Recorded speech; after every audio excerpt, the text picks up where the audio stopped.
আমার সাথে তার বন্ডিংটা ছিল অন্যরকম, একদম বন্ধুর মতো, একদম মায়ের মতো, সন্তানের মতো।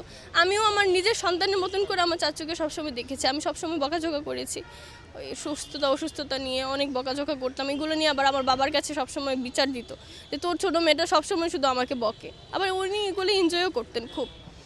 তো এই দিক থেকে আসলে স্মৃতি আলাদা করে বলার কিছু নাই। আমার চাচ্চুর সাথে আমার জীবনটা মানে আমার মনে হচ্ছে যে চাচ্চু না থাকে হয়তো আমি আর এই পৃথিবীতে আছি কিনা আমি এটা ফিল করতে পারছি না। আমার একটু পরপরই আমি এরকম মনে হচ্ছে যে সব কিছুই হয়তো ভুল। আমি হয়তো ঘুম থেকে উঠে দেখবো যে আবার সব কিছু ঠিক হয়ে গেছে। এগুলো কিছুই না। যে আমার চাচুর জন্য একটু দোয়া করেন যেন ওনার ইহকালটা তো আসলে ভালো ছিল না, অনেক বেশি কষ্ট করে গেছেন। তো পরকালটা যেন সৃষ্টিকর্তা অনেক সুন্দর করেন।